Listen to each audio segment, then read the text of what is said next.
மக்களுக்காக ஒரு தலைவர் அவர்கள் ஒரு 7 கிலோமீட்டர் தூரம் ஒரு 4 மணி நேரத்துல நடக்கிறாருன்னா இதெல்லாம் பார்த்து எதிர்கட்சிகளுக்கு ஜுரம் வந்துருச்சு. அதிமுக சார்பாக நடத்தப்படுகிற பிரச்சார வாகனம், அந்த பேருந்து யார் பேர்ல வாங்கியிருக்கீங்க? மித்துன்ற உங்க பையன் பேர்ல வாங்கியிருக்கீங்க. எப்போ நீங்க கார் மாறி டெல்லியில போனீங்களோ அன்னைக்கு அதிமுகவை நீங்க மறந்துட்டீங்க. அதிமுக தொண்டர்கள் நடுத்தருள் விட்டீங்க. உங்களுக்கு முடிஞ்சா அண்ணன் விஜயபாஸ்கர் அவர்களை நீங்க முதலமைச்சர் வேட்பாளரா சொல்லுங்க பார்க்கலாம். முதலாவதாக எடப்பாடி பழனிசாமி அவர்கள் அவரை முதலமைச்சரா வேட்பாளராக அறிவிப்பதற்கே நிறைய சிக்கல் இருக்குது. ஏன்னா அமித்ஷா கிட்ட அவர் பர்மிஷன் வாங்கணும். பொய்களும் அடிமைத்தனமும் இதை நீங்க பாத்தீங்கன்னா தெரியும். என்னென்ன பொய் சொல்லியிருக்காரு. பொள்ளாச்சி பாலியல் சம்பவத்துல உண்மைகளை மறைத்திருக்கிறாரு. அவர் ஆட்சியில் இருந்தப்ப சரி இப்பயும் சரி மாநில உரிமைகளை மத்திய ஒன்றிய பாஜக அரசிடம் அடகு வைத்ததுல ஒரு ஃபர்ஸ்ட் பிரைஸ் கொடுக்கலாம்னா எடப்பாடி பழனிசாமி அவர்களுக்கு தரலாம். இன்னைக்கு சிவகங்கையில பார்த்தேன். இது அவருடைய கட்சி வாகனம், கட்சி நடத்துது. பக்கத்துல எச் ராஜாவை வச்சுன்னு இருக்காரு. அதிமுகவினுடைய ஒரு பேரணியா இல்லை RSS பேரணியா இல்ல பிஜேபியினுடைய பிரச்சாரமா?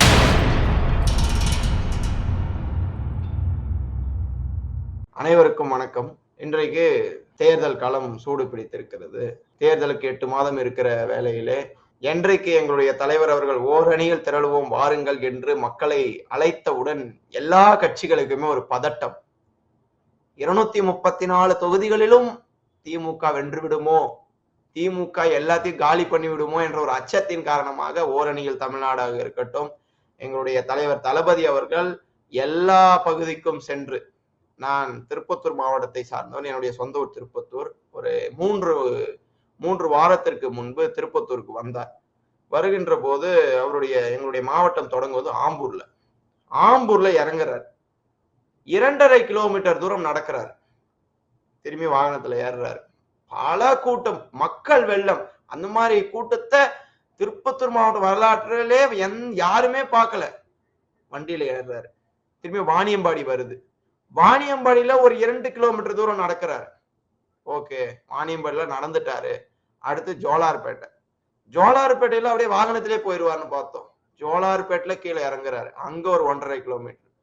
திரும்பியும் நைட்டு ஒரு 10:30 ஆயிடுச்சு. அதுக்கே திருப்பத்தூர் லேட் ஆயிடுச்சு. அவர் அவ்வளவுதான் சிலையை திறந்து வச்சுட்டு போவாருன்னு மக்கள் எல்லாம் பார்த்தாங்க. ஆனா திருப்பத்தூர் தொடக்கத்தில் இருந்து அந்த கலைஞர் சிலை வரை நடக்கிறார். 2 கிலோமீட்டர் தூரம் நடக்கிறார். 72 வயதில் இருக்கக்கூடிய எங்களுடைய தலைவர் அவர்கள் 25 வயது இளைஞன் எப்படி செயல்படுவானோ அது போல எங்கே நம்மளை காண வேண்டும் என்று அங்கே நிக்கிற மக்கள்லாம் எங்க ஒரு ஏமாற்றத்தோடு சென்று விடுவார்களோ என்று வாகனத்துல கை காமிச்சிட்டு போலாம். ஆனா இறங்கி மக்களுடைய வரவேற்பை எல்லாம் ஒரு தலைவன் அவர்கள் இறங்கி மக்களுடைய வரவேற்பை எல்லாம் ஏற்றுக்கொள்கிறார் என்று சொன்னால் இதுதான் ஒரு தலைவனுக்கான ஒரு அழகு, தலைவனுக்கான ஒரு பெருந்தன்மை. இரவு எண்டுல 11 மணிக்கு அந்த நிகழ்ச்சி அவர் முடிக்கிறார்னு சொன்னா மக்களுக்காக ஒரு தலைவர் அவர்கள் ஒரு 7 கிலோமீட்டர் தூரம் ஒரு 4 மணி நேரத்துல நடக்கிறாருன்னா மக்களுடைய அவ்வளோ அந்த 72 வயதிலையும் ஒரு 25 வயது இளைஞனை போல இன்றைக்கு மக்களுக்காக ஓடோடி வருபவர் தான் தமிழ்நாட்டினுடைய முதல்வர், எங்களுடைய தலைவர் தங்க தளபதியார் அவர்கள். இதெல்லாம் பார்த்து எதிர்கட்சிகளுக்கு ஜுரம் வந்துருச்சு. அவரு சொல்றாரு எங்களுக்கு ஜுரம் வந்துருச்சு, திமுகவுக்கு ஜுரம் வந்துருச்சுன்னு சொல்லிட்டு அவருக்கு ஜுரம் வந்துருச்சு. அவரு எடப்பாடியில இருந்து நம்மளும் போனோம், ஏதாவது பண்ணணும்னு சொல்லிட்டு அவரு ஒரு பேருந்தை வாங்குறாரு. பேருந்து எங்களுடைய தலைவர் சொல்லியிருக்கிறார், அது சுந்தரா டிராவல்ஸ் அப்படின்னு சொல்லிட்டு அது பேருந்து வாங்குறாரு. மாண்புமிகு எதிர்கட்சி தலைவர் அவர்களே, குடும்ப ஆட்சி, திமுக குடும்ப ஆட்சி நடத்துகிறது, இது ஒரு வாரிசு அரசியல் என்றெல்லாம் பேசக்கூடிய எடப்பாடி பழனிசாமி அவர்களே, உங்களை பார்த்து கேட்கிறேன், அந்த பேருந்து யார் பேர்ல வாங்கியிருக்கிறீங்க? அந்த பேருந்த அதிமுக சார்பாக நடத்தப்படுகிற பிரச்சார வாகனம், அந்த பேருந்து யார் பேர்ல வாங்கியிருக்கீங்க? மித்துன்ற உங்க பையன் பேர்ல வாங்கியிருக்கீங்க. இதுல நீங்க பேசுறீங்க வாரிசு அரசியல், குடும்ப ஆட்சி அப்படின்னு பேசுறீங்க. மக்களால தேர்ந்தெடுக்கப்பட்டவர் அவங்களுடைய பையன், இல்ல ஏதாவது அதிமுக கொள்கை பரப்பு செயலாளரா? எனக்கு தெரிந்து எந்த பொறுப்புலயும் இல்ல நீங்க பேக்ரவுண்ட்ல ஏதாவது வச்சிட்டு இருக்கீங்களான்னு எனக்கு தெரியல. அவருடைய பேர்ல கட்சி வாங்கினீங்க. நீங்க கேட்கலாம், அது எங்க குடும்பத்துல நாங்க யாரோ ஒரு பேர்ல வாங்கலாமே அப்படின்னு சொல்லிட்டு. இதுல என்ன கேள்வி வருதுன்னா, அது அதிமுகவின் பிரச்சார வாகனம். நீங்க அதுல பயணம் போறீங்க. அதுல உங்களுடைய மகன் பேர்ல பேருந்து வாங்குறீங்க. பேருந்து வாங்கிட்டு அதே பேருந்துல ஏறி ஃபர்ஸ்ட் பிரச்சாரத்துல நீங்க என்ன பேசுறீங்க? குடும்பாட்சி நடத்துகிறார் ஸ்டாலின் அவர்கள். அவருக்கு பிறகு அவருடைய பிள்ளை உதயநிதி ஸ்டாலின் அவர்கள் வருகிறார் என்று ஒன்னே ஒன்று சொல்லிக்கிறேன். எங்களுடைய இளம் தலைவர் அண்ணன் உதயநிதி ஸ்டாலின் அவர் எப்படி வந்தாரு? நீங்க பேருந்த பதிவு செஞ்சீங்க, அந்த மாதிரி வரல.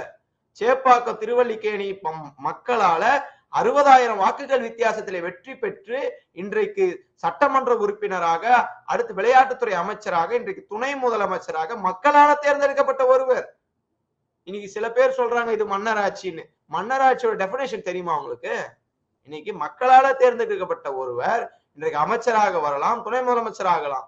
நீங்க அந்த மாதிரி வந்தவர் தான் எங்களுடைய இளம் தலைவர் அவர்கள். அவரை பார்த்து நீங்க வாரிசு அரசியல், குடும்ப அரசியல், நீங்க பாஜகவோட எதுக்கு கூட்டணி வச்சீங்க? உங்களுடைய சம்பந்தி வீட்டுல ரைடு, ராமலிங்கம் என்கிற ஈரோட்டை சார்ந்தவருடைய வீட்டுல ரைடு. அந்த ரைடுக்கு பயந்துன்னு நீங்க கூட்டணி எல்லாம் வைக்கல. நான் தப்பா சொல்லிட்டேன். கூட்டணியே நீங்க வைக்கல. உங்க கட்சி எதுவுமே அடமானம் வச்சிட்டீங்க. அண்ணாவின் கொள்கைகளை மறந்துட்டீங்க. நம்முடைய எம்ஜிஆருடைய கொள்கைகளை நீங்க மறந்துட்டீங்க. ஏன் எம்ஜிஆருடைய கொள்கைகளை மறந்துட்டீங்கன்னா, அந்த கல்வி இதுல நீங்க அறநிலைத்துறை நிதியை கல்வி நிறுவனங்கள் கட்டக்கூடாதுன்னு சொல்லியிருக்கீங்க. ஆனா அதை கட்டினவர் எம்ஜிஆர் அவர்கள். அவருடைய இதை மறந்துட்டீங்க. எப்போ நீங்க கார் மாறி டெல்லியில போனீங்களோ அன்னைக்கு அதிமுகவை நீங்க மறந்துட்டீங்க. அதிமுக தொண்டர்கள் நடுத்தருள் விட்டீங்க, கொள்கையை மறந்துட்டீங்க. அதனாலதான் இன்னைக்கு உங்க கட்சியில இருக்கிற ஒரு அமைப்பு செயலாளர், அதாவது தன்மானமுள்ள அமைப்பு செயலாளர் அவர் அண்ணன் அன்வர் ராஜா அவர்கள் தைரியமா வெளியே வந்தார் பாருங்க. கொள்கைகளை அதிமுக இன்றைக்கு காவியாக மாறிக்கொண்டிருக்கிறது, பாஜகவின் ஒரு அங்கமாக மாறிக்கொண்டிருக்கிறது அப்படின்னு தைரியமா வெளியே வந்தாரு. வெளியே எல்லோருக்குமான தலைவன் ஒருவர் இருக்கிறார். அவர்தான் தங்க தளபதி, இந்த தமிழ்நாட்டை ஆண்டு கொண்டிருக்கிற முதல்வர் தளபதி என்று அறிவாலயத்துல சேர்ந்திருக்கிறார். இது போல பல பேர் உங்க கட்சியில இருந்து திமுகவை நோக்கி வர தொடங்கிட்டாங்க. இதற்கு பிறகு எடப்பாடி பழனிசாமி அவர்கள் எனக்கு தெரிஞ்சு அது அமித்ஷாவின் கட்சி எதுன்னு வேற ஏதாவது பதிவு செய்யலாம் என்று ஒரு யோசனை தான். ஏன்னா அண்ணாவின் பெயரை பயன்படுத்துவதற்கு அவருக்கு எந்த விதமான தகுதி இல்லாம போயிடுச்சு. ஏன்னா இன்னைக்கு அண்ணா வகுத்த கொள்கை என்ன, இன்றைக்கு அண்ணா கற்றுத்தந்த பாடம் என்ன, அண்ணாவால உருவாக்கப்பட்ட கட்சி அது, அண்ணா பெயரில் உருவாக்கப்பட்ட கட்சி அது, அண்ணாவுடைய போட்டோ போட்டிருக்கீங்க நீங்க கொடியில. இதெல்லாம் மறந்துட்டு நீங்க நீட் தேர்வு சொல்றாங்க, நிறைய விஷயங்களை நீங்க டிமாண்ட் வைங்க அப்படின்னு சொல்றாங்க. அங்க போய் நீங்க பல்ல காமிச்சுட்டு இருக்காரு எடப்பாடி பழனிசாமி அவர்கள். இதுல புதுக்கோட்டையில முன்னாள் அமைச்சர், முன்னாள் சுகாதாரத்துறை அமைச்சர் விஜயபாஸ்கர் பக்கத்துல வச்சுட்டு நான் முதலமைச்சர் ஆகலாம், ஏன் விஜயபாஸ்கரோட முதலமைச்சர் ஆகலாம், ஆனா திமுகல வேற யாரும் முதலமைச்சர் ஆக முடியாதுன்னு சொல்றாங்க. உங்களுக்கு அதே நீங்க நான் உங்களுடைய இதுக்கே விட்டு விடுறேன். உங்களுக்கு முடிஞ்சா அண்ணன் விஜயபாஸ்கர் அவர்களை நீங்க முதலமைச்சர் வேட்பாளரா சொல்லுங்க பார்க்கலாம். முதலாவதாக எடப்பாடி பழனிசாமி அவர்கள் அவரை முதலமைச்சரா வேட்பாளராக அறிவிப்பதற்கே நிறைய சிக்கல் இருக்குது. ஏன்னா அமித்ஷா கிட்ட அவர் பர்மிஷன் வாங்கணும். அவங்க சொல்றாங்க கூட்டணி ஆட்சின்னு, இவரு சொல்றாரு இது அதிமுக ஆட்சி தான், நான் தான் முதலமைச்சர் வேட்பாளர் சொல்லி ஃபர்ஸ்ட் அதை அவர் கிளாரிஃபை பண்ணிட்டு வரணும். அதுக்கு அடுத்து புதுக்கோட்டையில ஒரு பிரச்சாரத்தை ஆரம்பிச்சிருக்காரு, திருட்டுகளும் உருட்டுகளும் சொல்லிட்டு. யாரை பார்த்து திருட்டுகளும் உருட்டுகளும் சொல்றாரு? நம்ம திமுக ஆட்சியை பார்த்து சொல்றாரு. அதுல ஒரு சக்கரத்தை வச்சிருக்காரு. அந்த சக்கரத்துல நம்ம பெட்ரோல் டீசல் விலையை குறைக்கல. அவர் கொஞ்சம் திரும்பி பார்க்கணும். ஆட்சிக்கு வந்த உடனே பெட்ரோல் டீசல் விலையை குறைத்தோம், ஆவின் பால் விலையை குறைத்தோம். இதெல்லாம் 4 வருஷம் ஆயிடுச்சு, மக்கள் மறந்துட்டு இருப்பாங்கன்றதுனால அதெல்லாம் எதுவுமே பண்ணலன்றார். விட்டா எனக்கு தெரிஞ்சு இவர் மக்கள் மறந்துடுவாங்கன்னு சொல்லிட்டு 1000 ரூபாய் திட்டம் இல்லைன்னு கூட சொல்லிடுவாரு. அது போல ஒரு பயத்துல இருக்கிறார் அவரு. எல்லாமே பண்ண திட்டங்களை பண்ணலன்னு சொல்லிட்டு மக்கள் கிட்ட கொண்டு போறாரு. இதுல எனக்கு உள்ளபடியாக மாண்புமிகு எதிர்கட்சி தலைவர் அவர்களுக்கு நெஞ்சார்ந்த நன்றியை தெரிவித்துக் கொள்கிறேன். ஏன்னு சொன்னா எல்லா இடத்துக்கும் அவர் ஒரு பேப்பரை எடுத்துக்கிறார். உங்களுடன் ஸ்டாலின்ல என்னென்ன திட்டம்லாம் வருதோ அதை அவர் கையில எடுத்துக்கிறாரு. உள்ளபடியா சொல்ற எல்லா தொகுதியிலும் எங்களுக்கு வேலை மிச்சம். உங்களுடன் ஸ்டாலின் என்ற திட்டத்துல எங்களுக்கு ஒரு பிராண்ட் அம்பாசிடர் இருந்தா எப்படி இருக்கும்? அது போல உங்களுடன் மக்களுடன் ஸ்டாலின் என்ற திட்டத்துக்கு ஒரு ஒரு பிராண்ட் அம்பாசிடர் தான் எடப்பாடி பழனிசாமி அவர்கள். எல்லா இடத்துக்கும் போயிட்டு அதை காமிச்சு இந்த திட்டம்லாம் சொல்றாங்க, இதுக்கு முன்னாடி எங்க போயிருந்தாங்க அப்படின்னு சொல்லிட்டு இன்னைக்கு வந்து மக்களுக்கு என்ன தேவையோ மக்களை எளிமையா அணுகக்கூடிய வகையில இன்னைக்கு மக்களோட ஸ்டாலின்ற திட்டம் இன்றைக்கு உள்ளபடியாக சொல்கிறேன் நல்ல ஒரு வரவேற்பை பெற்று இருக்குது. எல்லா மக்கள் எல்லாம் போறாங்க. இன்னைக்கு கூட நான் வந்து பார்த்துட்டு வரேன், நிறைய மக்கள் வாலண்டியரா போறாங்க. நாங்க போய் இது மாதிரி குறை இருக்கு அப்படின்னு சொல்லிட்டு அங்க அதிகாரிகள்லாம் இருக்கிறாங்க. இவருடைய ஆட்சியில தான் வந்து இதுக்கு லஞ்சம் கொடுக்கணும், இதுக்கு வந்து இவ்வளவு வந்து பணம் கட்டினாதான் போகும்னு சொல்லி இன்னைக்கு வந்து மக்களுக்கு என்ன குறையோ அது இந்த முகாம் வாயிலாக எல்லா குறைகளையும் பெற்று இருக்கிறோம். இன்னொரு தகவல், இது தொடங்கப்பட்ட ஜூலை 15ஆம் தேதி மட்டும் 1,28,000 மனுக்கள் ஒரே நாள்ல வந்து தமிழ்நாடு முழுவதும் பெறப்பட்டிருக்கிறது. இதுல இவர் திருட்டுகளும் உருட்டுகளும் சொல்றாரு. நான் ஒரே ஒரு விஷயத்த இந்த யூடியூப் சேனல் வாயிலாக நான் காண்பிக்க விரும்புகிறேன். அவர் வந்து உருவாக்கின சக்கரம் அது. இது நம்முடைய திராவிட முன்னேற்ற கழகம் உருவாக்கின சக்கரம். இது அவருக்காக. பொய்களும் அடிமைத்தனமும், இதை நீங்க பாத்தீங்கன்னா தெரியும். என்னென்ன பொய் சொல்லியிருக்காரு. பொள்ளாச்சி பாலியல் சம்பவத்துல உண்மைகளை மறைத்திருக்கிறாரு. அதாவது காவல்துறை அதிகாரி எந்த தவறுமே செய்யல, அந்த குற்றவாளிகளை வந்து காப்பாத்தி இருக்கிறாரு. அதே போல பாஜக கூட்டணி, எந்த காலத்துல பாஜகவோட கூட்டணி வைக்க மாட்டேன்னு உருட்டி இருக்காரு. அதே போல சாத்தான்குளம் இரட்டை கொலை சம்பவம், அதுல வந்து நெஞ்சு வலியால செத்துருப்பாங்க அப்படின்னு ஒரு உருட்டினவர் தான் எடப்பாடி பழனிசாமி அவர்கள். அதே போல மாநில உரிமைகளை அடகு வைத்தவர். அவர் ஆட்சியில் இருந்தப்ப சரி இப்பயும் சரி மாநில உரிமைகளை மத்திய ஒன்றிய பாஜக அரசிடம் அடகு வைத்ததுல ஒரு ஃபர்ஸ்ட் பிரைஸ் கொடுக்கலாம்னா எடப்பாடி பழனிசாமி அவர்களுக்கு தரலாம். என்ஆர்சி ஆதரவு, சிஏஏ என்ஆர்சி சட்டத்திற்கு ஆதரவாக வாக்களித்து இஸ்லாமியர்களுக்கு ஒரு அநீதி இழைத்தவர் எடப்பாடி பழனிசாமி அவர்கள். அதுக்கப்புறம் ஸ்டெர்லைட் துப்பாக்கி சூடு 12 பேரை சுட்டு கொன்னாங்க. அன்னைக்கு வந்து நான் டிவியை பார்த்துட்டு தெரிஞ்சுக்கினேன் அப்படின்னு சொன்னாரு. அதே போல நீட்ல வந்து அங்க இருந்து கொண்டிருக்கிற போது ஒரு கோரிக்கையாவது வச்சாரா போயிட்டு இந்த மாதிரி நீட் விலக்கு தாங்க. இப்ப நினைச்ச கோரிக்கை வைக்கலாம்ல, அமித்ஷா பக்கத்துல தானே இருக்காரு, சொல்லலாம்ல. ஆனா சொல்ல மாட்டாரு. நீட்டுக்கு ஒருவேளை நீட்டுக்கு ஆதரவா செயல்பட்டு கொண்டிருக்கிறார். அதே போல வந்து 3 வேளாண் சட்ட மசோதாக்களுக்கும் ஆதரவு. 3 வேளாண் வந்து அந்த சட்டங்களும் வேளாண்மையில விவசாயிகளுக்கு எதிரானது என்று விவசாயிகள் போராடினாங்க. அந்த போராட்டத்துல கூட இது வந்து ஒன்றிய பாஜக அரசுக்கு ஆதரவாக தான் இவர் வந்து செயல்பட்டு விவசாயிகளுக்கு எதிராக செயல்பட்டு இருக்கிறார். அதே போல சிஐஏ ஆதரவு, நான் வந்து ஏற்கனவே சொன்ன சிஐஏ சட்டத்திற்கு இவர் வந்து ஆதரவாக இருந்திருக்கிறார். அதுக்கப்புறம் உதய் மின் திட்டத்துல வந்து கையெழுத்து போட்டவர் இவர். இதனால இவ்வளோ உருட்டுகளும் அடிமைத்தனமும் பண்ணது அவரு. இன்னைக்கு அவர் சொல்றாரு, எங்களுடைய ஆட்சியை பார்த்து எங்களுடைய ஆட்சிக்கு களங்கம் விளைவிக்கக்கூடிய வகையில இவர் வந்து நம்முடைய முதல்வர் அவர்களை பார்த்து உருட்டுகளும், திராவிட மாடல் அரசு வந்து ஒரு உருட்டு, போன டைலாக்கு எல்லா இடத்துலயும் அங்க ஏறி யாராவது அந்த துறை அமைச்சர் யாரோ நிக்க வச்சு. இன்னைக்கு சிவகங்கையில பார்த்தேன், இது அவருடைய கட்சி வாகனம், கட்சி நடத்துது, பக்கத்துல எச் ராஜாவை வச்சுன்னு இருக்காரு. எனக்கு தெரிஞ்சு இது எனக்கு என்ன தோணுதுன்னா, இது வந்து அதிமுகவினுடைய ஒரு பேரணியா இல்லை RSS பேரணியா இல்ல பிஜேபியினுடைய பிரச்சாரமா என்று எனக்கு தெரியவில்லை.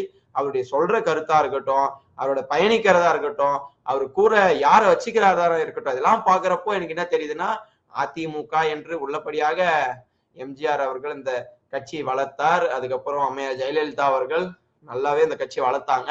இன்னைக்கு என்ன பரிதாபம்னா, இந்த கட்சிய வந்து இவ்வளோ வந்து அவங்க கிட்ட காலையில வைப்பாருன்னு அதிமுக தொண்டர்களே எதிர்பார்த்துக்க மாட்டாங்க. இது அவங்களுக்கே ஒரு சர்ப்ரைஸா தான் இருக்கும்.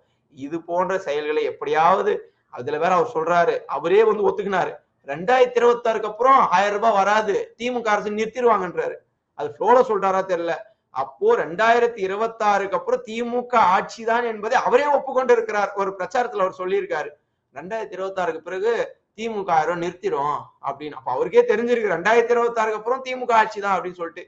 அதனால வந்து எடப்பாடி பழனிசாமி அவர்கள் தயவு கூர்ந்து மக்களிடத்திலே பொய் பிரச்சாரத்தை பரப்பி கொண்டிருப்பதை தயவு கூர்ந்து நிறுத்த வேண்டும். நீங்க ஏதாவது விமர்சனம் இந்த ஆட்சி மீது இருந்தால் வைங்க. ஒரு ஆரோக்கியமான விமர்சனங்களை எப்போதும் தலைவர் தளபதி அவர்கள் வரவேற்பார்.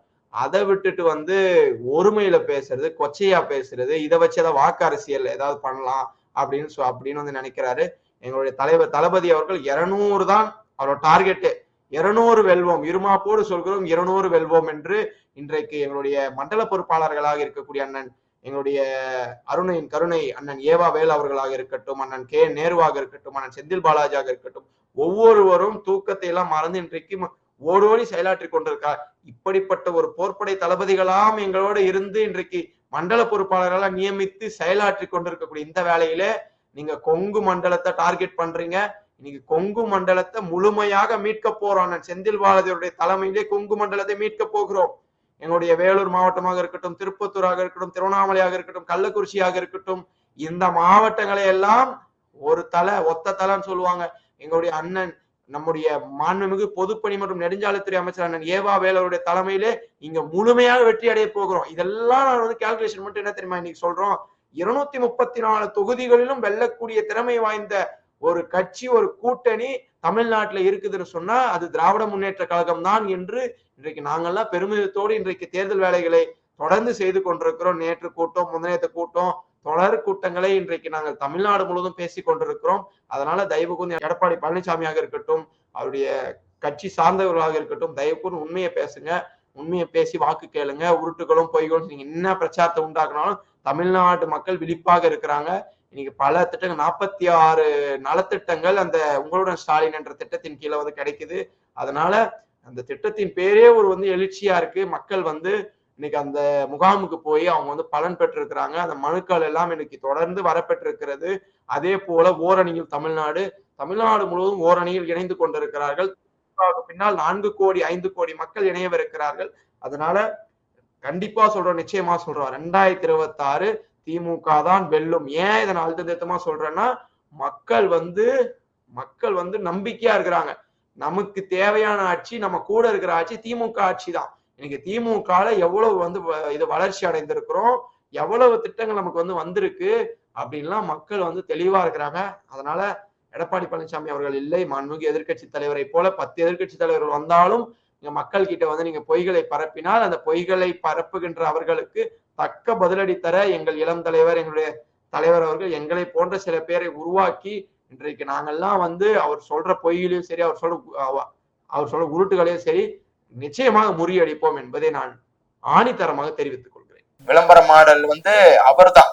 ஏன்னா ஒருத்தர் பிறந்த நாள் வரும், தலைவர்களுடைய பிறந்த நாள், பனையூர்ல போட்டோ வச்சிருவாரு, அங்க பூ போடுவாரு, போட்டோ எடுத்து வெளியே போடுவார். அங்க இருக்க சிலைக்கு கூட மாலை கூட போக முடியாத ஒருவர் மழை வந்துட்டு இருக்கு, திருவண்ணாமலை, சென்னை, விழுப்புரம் மழையால கடுமையாக பாதிக்கப்படுகிறது. நீங்க கட்சியை தொடங்கிட்டீங்க, ஆனா